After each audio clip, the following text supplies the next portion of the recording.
Good morning, guys. Good morning.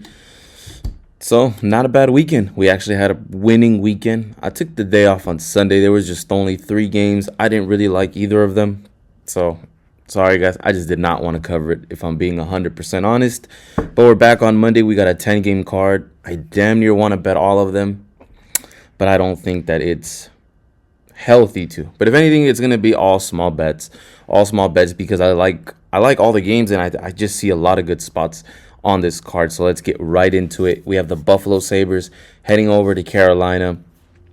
Remember, guys, a couple videos ago when we had Florida, and they were going up against the Sabres. I did bring up that they haven't lost 2 games in a row in about over a month, maybe a month and a half now, and they still haven't. And I think this is a spot where I'm gonna try and catch that. So they lost against Florida, and then they went on a little win streak, maybe 2-3 game win streak, and then Minnesota Wild snapped that losing streak, and that was all at home. The one at the Wild the one where the Wild came into Buffalo was the only loss that they did manage to take, and I believe that was either Sunday or Saturday. So I think this is gonna be their next loss in a row. I'm gonna take Carolina on the puck line. I think they caused the second loss in a row for the Sabres that the Sabres haven't experienced in about 2 months. So I think Buffalo loses. They just lost to Minnesota, and I think they get another loss in a row going to Carolina, and I think it's gonna be by a puck line. So I like Carolina on the puck line. Next game up, we got the Washington Capitals. Whoa, this game, I barely seen that it's the start time, guys. So 1 p.m. for me. Unfortunately, I'm not going to catch any of it. But anyway, we got the Capitals heading to the Avalanche. And Capitals coming off of a small homestand. They dropped 2. They dropped 2 out of 3 at home. One of them being 2 of the Panthers, an injured Panthers. But again, guys, what do I tell you guys about these Panthers, man? These Panthers, they can get it going at any time, even without March and Kachuk. So that's definitely something to look out for, because those guys are about to be back soon. If anything, I think they're back today. But hold on, we'll save that for Florida. Avalanche, they are not fun to fade at home, but I just think we're getting a little too much value with the Capitals and the +1.5. The Capitals I know sometimes their losses look so ugly, but there are days, or they are a team where they have days that when they're all on point, you would think they can hold the Stanley Cup, in my opinion. And they're one of the only teams that I like both the main keeper and the backup. They got like a solid 1-2 goalkeeper in their lineup ready. But the Avalanche is still the Avalanche. They've also dropped 2 at home. So I don't know if they win this one. I don't know if they win this one and make some noise. I don't know if they win this one very dominantly with a puck line. So I like the Capitals for +1.5. I think we're getting too much value for the Capitals team and a goal in our back pocket, and still be able to win our bet and win the match, or win our bet with this match. Meanwhile, the Avalanche, they've lost 2 games. But I think if they do wake up, it's going to be just barely starting to get back on the horse, barely starting to get a win again. They gotta win again, And then I think after that, once they get 1 win, and I think this is going to be close by 1 goal, I think after that, then you can start betting the puck line again in more games moving forward. But I just think this one, it's going to be more of a close game. Again, this is more so me betting that the Capitals come in here and do their job against an Avalanche who right now just doesn't have as much as momentum as they did a couple games ago. So Capitals +1.5 is what I like on this match. So next matchup, we got the Penguins heading over to Seattle. Pittsburgh coming off of a 3-game homestand, going 2-1. Seattle, they're coming off of a 5-game road trip, coming back home, and they only went 1-4. For a team that has dropped 4, yeah, it is 4 in a row. They did manage to actually get that first win. No. It was their first road trip game they lost. Then they got a win, and then 3 more games dropped. So for a team that is on a 3-game losing streak, we're not really getting that much plus money. I don't know if you guys noticed that. Meanwhile, Pittsburgh, they went 2-1 in their homestand, and both of these teams are actually just barely holding on to a wild card spot. So it's not like one team needs one win more than the other. Both teams need this win. They're both being hunted down by the next couple teams holding on to that wild card spot. So just barely holding on to that wild card spot. But I do like the Seattle Kraken and getting the home dog price. And kind of, you can call it catching a falling knife, kind of. So I'll take the Seattle Kraken for plus 102. I think these guys are just they're glad to finally be back home, and I think they get to probably just shake the losses off on the road, and they come back home, play a good match. So and again, we're not getting a big dog price with a team that's dropped 3 in a row. So I'll take the Seattle Kraken. I think they do end up winning this match. Next game up. Now, this one we do have to talk about. We have the San Jose Sharks now coming to Florida. They were just at Detroit on Friday, so they do have some days of rest in between. Meanwhile, the Panthers, I think they also, last time they played was Saturday. It was either Saturday or Friday. It was Saturday. Okay, so the Panthers played. They were in Washington on Saturday. So still on the East Coast, definitely less travel for the Panthers. But we have the return of Tkachuk and the return of Marchand. They are projected to be in the lineup today. And I think they make a statement. I think Florida goes crazy. And we see a crazy playoff Panther run or second half Panther run. Meanwhile, the Sharks just lost to Detroit, so I don't think momentum is on their side. The Panthers got a win in Washington, and now with the return of Tkachuk and Marchand, I like it. I like the Panthers a lot today. I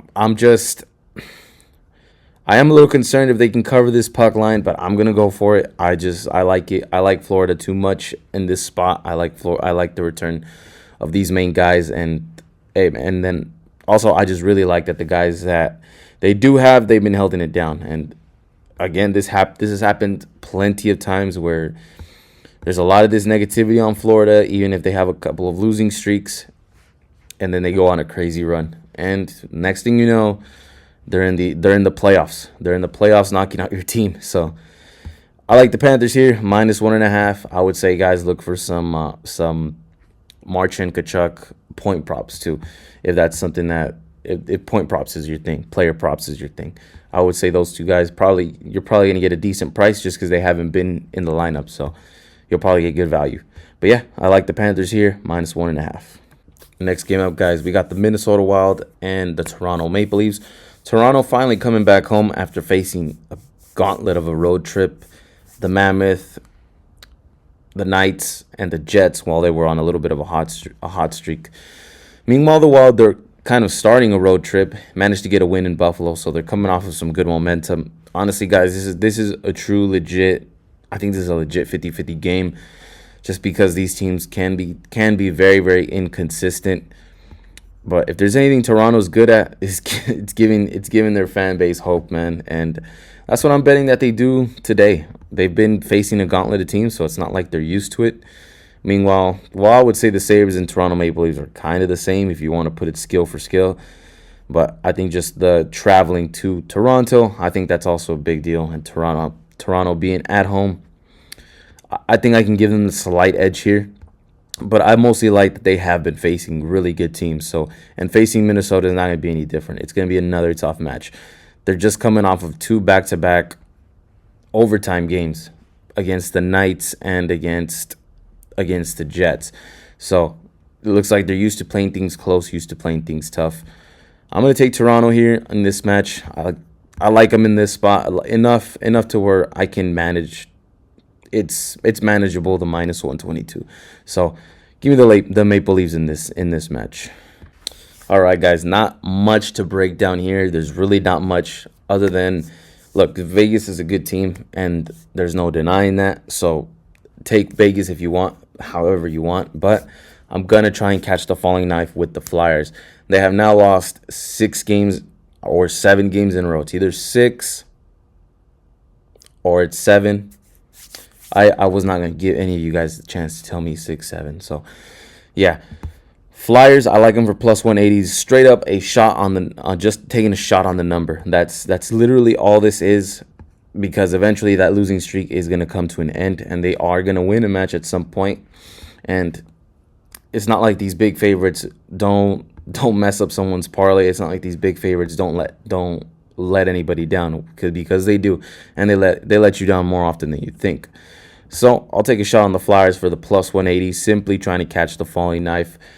They're in a 6-game losing streak, maybe 7, and eventually that streak is gonna snap, and we'll see if they pay us out, because it's very possible a lot of Vegas money comes in, and the books can just be ready to take that, especially in this home match, especially with Vegas as minus 220. Yeah.